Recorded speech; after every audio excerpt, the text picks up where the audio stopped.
大家好，歡迎大家收睇《即場談》呢個節目，我哋節目主持人姚永安。其實自90年代以嚟咧，BC 省每一位省長咧，其實我都係認識嘅。睇下咁多位省長咧，每位省長其實都有唔同嘅性格同埋佢哋嘅作風同埋形象嘅。例如我哋啱啱即係之前一位省長咧，就賀緊 John Horgan 咧，就係一位即係好敦厚嘅一位省長嚟嘅。但係喺咁多位省長之中咧，我覺得有3位省長咧，我覺得係好犀利、好厲害嘅。佢哋就係Grant Clark 簡嘉蓮、Christy Clark 簡惠芝，同埋今日我哋要訪問嘅一位嘉賓。我哋亦都係好高興咧，今日請嚟咧就係BC 省長David Yiu。Welcome to the show, Premier. Oh, thanks for having me, Gabriel. It's good to be here. 我介紹你咧就係 BC 省其中一位我認識嘅好犀利嘅省長啦。其實你真係好犀利嘅。當你一出道嘅時候咧，就係2011年，當時咧就係前省長 Gordon Campbell 就係落台，咁就係接手嘅咧就係 Christy Clark， 咁就做咗省長。而你就係嗰一次參選就對呢個前省長，你係贏咗嘅。我又想問下你啦，當時因咩因素係令到你要選省議員？同埋你點樣係可以砌低 Christy Clark 嘅咧？ Well, thanks. It's a very nice compliment, and I appreciate it. The decision, though, for me to run in politics was really about the opportunity to have a debate with Christy Clark at the time. I certainly didn't expect to win. I was hopeful, of course. Anytime you run in politics, you hope you might win. But the piece that was successful for me in Point Grey was that showed up in the community. It's a community that really wants to see their elected official present there in the neighborhood, and I think that. When Ms. Clark didn't show up to the debates during the election campaign, when she didn't show up in the community except during the election, I think people didn't take that well. I don't think that there was any one particular political issue, except, if you're our local representative, you should be here in the community. And that ultimately gave me the edge in the election, is working and building those relationships. It's something I've tried to remember. Even as Premier, I still do a lot of community work. Gordon Campbell used to have that constituency, as you said. And there were stories about him showing up at the Point Grey Fiesta, visiting local schools. I think he understood that part of the community.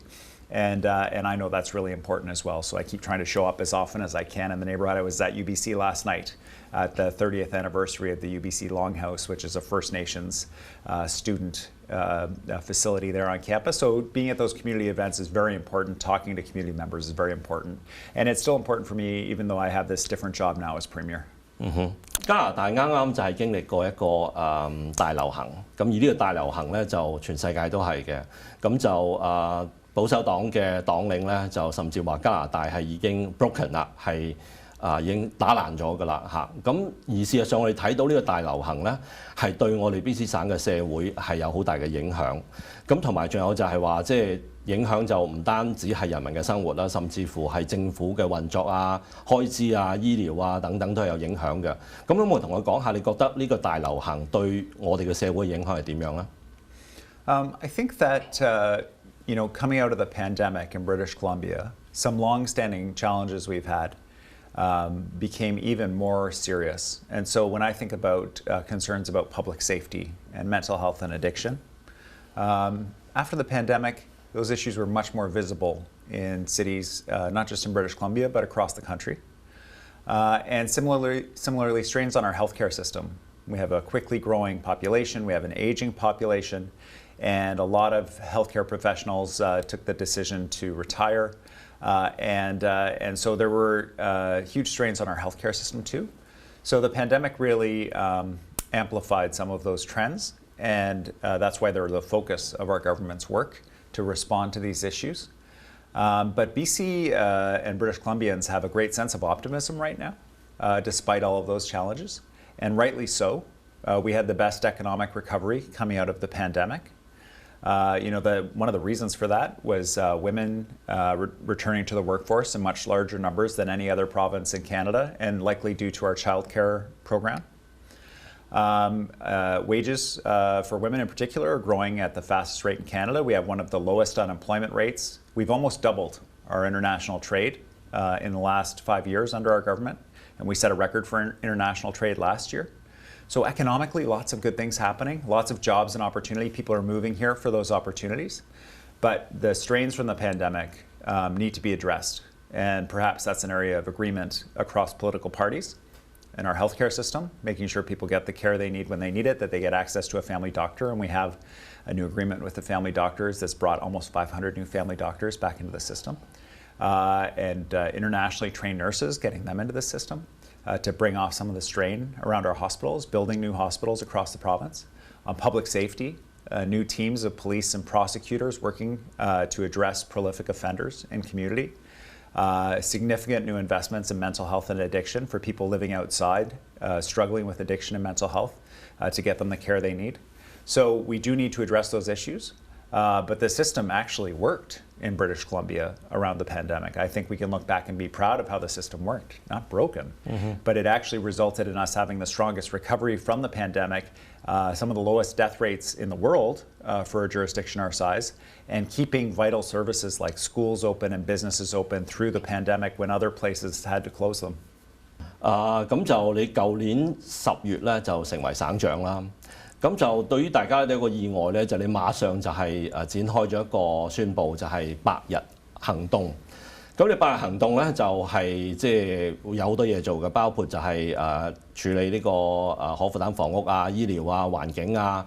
咁尤其是你啱啱先至有一個新嘅內閣嚇，咁好多都係新人嘅。咁你100日喺個推出一個咁有野心嘅計劃，好多人就估你係咪想即係召開呢個大選？咁如果唔係召開大選嘅話，點解咁心急你要推出呢個100日嘅行動咧？Yeah, it's an interesting question because it's unusual to have a transition of a leader in the middle of electoral cycle. John Horgan obviously had cancer. He was recovering from that. He's healthy now. He's happy. He's relaxed and having a good time with Ellie and out in Langford. But to have that kind of transition in the middle of an electoral cycle is an unusual thing. And so often there's a tension and a suggestion you should go to a general election. I have to tell you, Gabriel, I've been across the province, talked to a lot of people. They're concerned about a number of different issues. They see a number of different opportunities, but not one person said, I really hope we have a provincial election right now. They want to see the government take action on the issues that they're seeing in their community. They want to see the government take advantage of opportunities that we have in our province. And that's what the 100-day plan was about. I'm the new guy. I didn't get into politics to run elections. I got into politics to help solve problems in our community, to address issues that communities see. And that's why I took on this job. And so to have this opportunity of a year and a half to go out and show people what the potential of government is. An example is how we turned around ICBC from losing $1 billion to now having some of the lowest rates in Canada and some of the best benefits. This is what is possible in government if we work together. And to have 18 months to show people that on the key issues on healthcare, on public safety, on housing, on building our clean economy is just a remarkable honor. And I'm so to say, no, I think we should go to an election now. I can't do this work unless we have an election. That's about politics. That's not about what people care about. And I'm in politics because I care about what people care about. 嗱，咁啊，我好高興就你提到你係改革呢個我哋嘅汽車保險 ICBC 啦。咁啊，其實即係揸車嘅人都知道咧，就保費係真係平咗好多嘅。咁而呢一個工作其實亦都係唔容易做咁，結果所以我話你犀利就係咁解。咁啊嗱，而家咧就離你宣布呢個100日嘅運動咧行動咧就已經差唔多200日啦。咁其實好啦，今時今日睇下究竟你喺呢100幾日裏邊咧就做咗啲乜嘢？咁同埋我諗，因為有好多方面咧，我就先請你講下醫療 health care 同埋喺呢個環境方面尤其是就係話點解即係最近我哋要send our patients to US for cancer treatment 即係要將我哋嘅病人患癌症嘅病人咧就送去美國，呢個都係一個好唔常見嘅事情。點解咧 Yeah, thanks, Gabriel. So I think the best way to think about what we've done so far on these issues is to see it as short, medium, and long-term responses. So in our healthcare system right now, we have more patients than the physicians and the nurses can handle. So we have to get more medical professionals into our healthcare system. And so in the short term, the most available group are internationally trained doctors and nurses. So we put in place an expedited, a fast credential recognition process. We offered to pay all of the costs for internationally trained nurses, for example, to come and begin working in the BC system.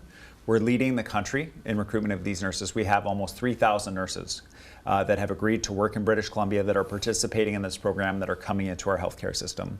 Same with internationally trained doctors, 90 new spaces at UBC for them to get assessed and certified so that they can work in our hospitals, and new ways to work under the supervision of another doctor. In the medium term, new spaces at UBC Medical School, new spaces for nurse training. In the long term, an entirely new medical school at SFU Surrey, new hospitals across the province, the new patient tower at Richmond, the new hospital at Surrey, the new St. Paul's in Vancouver, new hospital in Fort St. James in Terrace, the list goes on. So putting in place all of those pieces, specifically on cancer care, $800 million so that BC Cancer can do research to attract new oncologists, new technicians that want to do that research, and the benefit for BC patients, frontline cancer care treatment. And in the short term, making sure that nobody, not a single person, waits longer than they should for treatment in British Columbia, accessing service in Bellingham in the United States so that patients can get the care they need. When you get a cancer diagnosis, you don't want to hear about delays in your treatment. You need treatment within the timeline recommended by your doctor, and it's my commitment to deliver that, even if it means that patients have to go to the United States. In the medium and long term, we'll have the pieces in place for our cancer response here. But with an aging population, the strains on the system are very significant. And so in the short term, we're having to take measures like that. 喺環境方面咧，我哋之前就聽到有好多批評嘅聲音，尤其是喺呢個古舊嘅森林嘅砍伐啦，咁同埋我哋都面對一個好明顯嘅氣候改變嘅情況啦。咁舊年我哋啲天氣都特別反常嘅。咁喺呢方面，你有咩工作係做咗咧？ So I think that the best way to think about this is the values that British Columbians have about we want to protect our environment, we want to ensure we're responding to climate change, but we're also a province where a lot of our prosperity is built on resources that are here in the province, how we develop them, whether it's mining or forestry, natural gas or other kinds of energy like hydroelectricity. And so the goal of our government is to find that balance, and our balance is different, frankly, than the last government. So what we've put in place on our energy policy, for example, we recognize that countries like Japan and Korea, they want to see natural gas coming from British Columbia, but we also promised British Columbians that we would hit carbon pollution targets, that we would bring down the carbon pollution in our province so we're not contributing to climate change. And so we are putting in place a regulation cap for emissions from the oil and gas sector. We're working with them to make sure that our emissions come down every year to hit those goals. And those companies are working with us. For the new LNG facilities, we're not going to look at any new LNG facilities unless they're net zero emissions by 2030. And they can hit those goals. In fact, we have 2 facilities that are going to hit that goal of net zero 2030. So we'll have the cleanest facilities in the world, but we also know that that's short term. Fossil fuels are not the future. And so we're developing with energy companies our hydrogen sector, which is very exciting, clean energy. Using clean electricity in BC to build out our province, and increasing our international trade through things like agri-tech, biotech, and other key sectors. So we're building up our clean economy, and for issues of fossil fuels, we're bringing down those emissions, recognizing that people are going to be using fossil fuels for a while, including British Columbians. And we've had great success. Our economy is growing very well. Our exports are growing very well. And our emissions are coming down, but we've got more work to do on this important issue. And the same is true with old growth. You know, everyone wants to protect those beautiful old trees, and we have a forest sector that's under incredible strain. So we got to get more jobs out of each tree going forward, and that's our focus in the forestry sector. 公共安全咧就係華人一直以嚟咧好關心嘅一個議題嚟嘅。咁尤其是近年嚟講咧，我哋睇到好多一啲暴力嘅案件啦，例如喺街度攞刀捅人啦，咁甚至係一啲唔識得嘅人咧，可能會受到傷害嘅。咁我哋都關注嘅種族歧視啦，亦都有上升嘅情況啦。咁同埋仲有我哋都新聞見到有好多案件咧，係由一啲即係經常係犯案，即係出入監獄嘅人咧係犯嘅。咁作為省長，你亦都從前嘅Attorney General 係我哋呢個省嘅就檢察嘅總長。咁你有啲咩方法去處理呢啲問題咧？ Well, your viewers will know we saw a significant spike in anti-Asian racism coming out of during the pandemic and coming out of the pandemic, and that has continued. So as a provincial government, we know we need to do everything possible to fight that. British Columbia's advantage is that we're a diverse place, we're a welcoming place, and we're a safe place for everybody from around the world. And so we need to build that up. So in our schools, anti-racism education for kids, in our communities, quick response teams through Resilience BC when a racist incident happens, a dedicated hate crime group within the Provincial Prosecution Service, and then education about the contribution of Chinese Canadians to our community. $50 million in funding for the Chinese Canadian Museum in Chinatown. Pointing out to British Columbians that Chinese Canadians were part of the earliest days of the settlement here in British Columbia, building up our province. And so fighting racism through prosecutions, through education, through cultural opportunities, and critically important. On the violent crime side, on the prolific offender side, a couple pieces. One is just 2 days ago, the federal government held a press conference. They're going to change and fix their bail rules. We had rules that when someone committed a violent offense, they were arrested by police, they would go to court. The prosecutor would say, please keep this person in jail, but don't release them back into the community until they have their trial. And the judge would apply the federal bail rules and say, no, I have to release this person. And the person would be released back into the community and commit another offense. Very negative for people's confidence in our justice system, for community safety, and an issue across Canada. So BC led the way with premiers across Canada to push the federal government to change those rules. And we also haven't been waiting for the federal government. We have new teams in 12 communities of police, corrections officials, probation officers working together to track these small number of people that are causing a disproportionate level of chaos in our communities, and ensure that the courts have all the information they need when they get arrested to hold them in jail. We're also investing, because so much of this is linked to mental health, $1 billion in mental health and addiction responses to help people get out of this cycle of committing these offenses, including hospitalization for the people who are the most sick. So a lot of work is underway, but the big piece this week, obviously, was the federal government changing those rules back to make sure that we're holding violent offenders in jail. 你就做呢個省長之前咧，你其中一個職責咧就係負責房屋嘅廳長啦。咁我哋睇到喺呢個大流行期間咧，就你係買一啲冇人用嘅酒店咧，或者旅館咧，就係去嚟俾呢啲喺 Oklahoma Park 同埋 Strathcona 公園嘅無家可歸者去住嘅。咁而家大流行過咗之後啦，咁你就當時承諾就係會解決呢個喜事定街嘅無家可歸者嘅問題。咁但係你未出手之前咧，就市政府已經趕走佢哋啦。咁我想問你個問題就係話，究竟喜事定街嘅無家可歸者而家去咗邊呢？咁同埋點解我哋一直即係解決完一個又一個不斷有呢啲咁樣嘅無家可歸者嘅營地會出現呢？咁同埋係乜嘢因素造成我哋嘅無家可歸者嘅問題，同埋你都會點樣處理呢？ Yeah, thanks, Gabriel. For Hastings Street and the downtown east side, it's such a unique place, and the challenges there are so unique. We have 110 units of housing opening every month for the next 3 months to move people inside. We're moving people out of the shelters into that housing so that people that are living outside in the streets and the park can go into the shelters and the space that's available there in the temporary shelters. That way we get to know them, what kind of housing they need, and get them into the right kind of housing. The broader issue, though, is that we're not going to be able to solve the encampments and the homelessness issue unless we solve the broader issue of housing. We see with a huge number of people coming to our province is very exciting. They find opportunity here. We added more than 100,000 people to our province last year.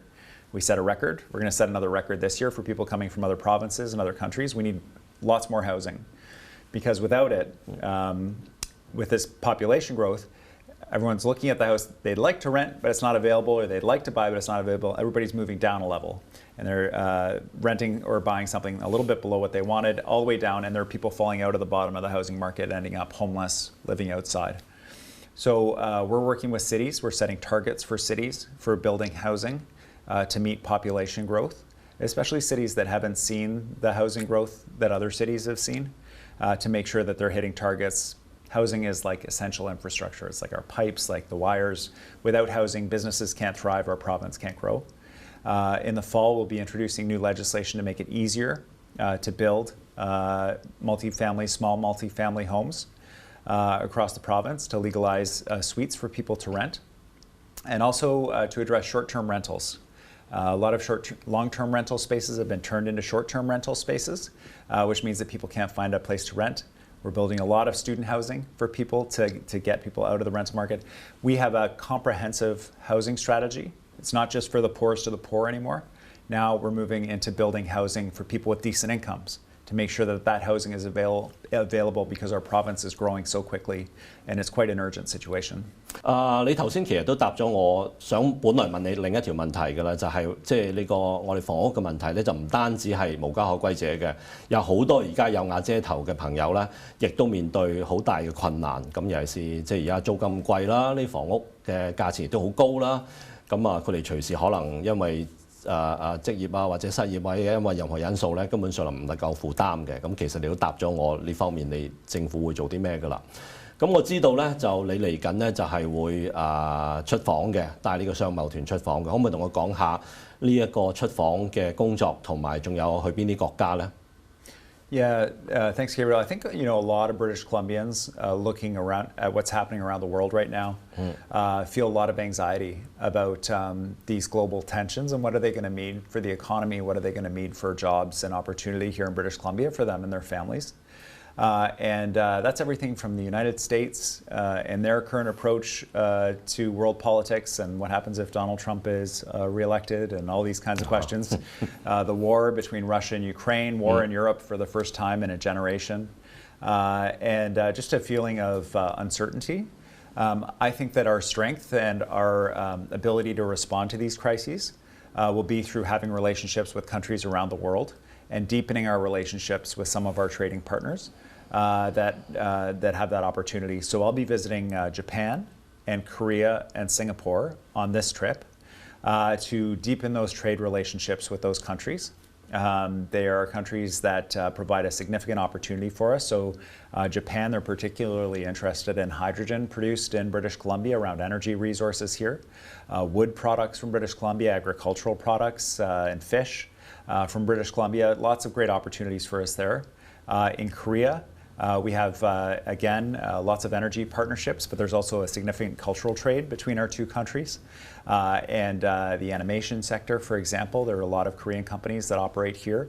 And in Singapore, really interesting combination of educational opportunities and business opportunities around the energy sector as well. So it's an exciting time to deepen those relationships, but it's also critically important because as we've seen, relationships with countries can change overnight. We would have been trading with Russia, 2 years ago, and now a worldwide boycott of Russia and sanctions on Russia because of their activities in Ukraine.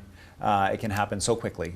And so by having a diversity of trade relationships, we protect British Columbians, protect BC businesses. So if one country, there's geopolitical tensions or a war, then we're able to respond very quickly.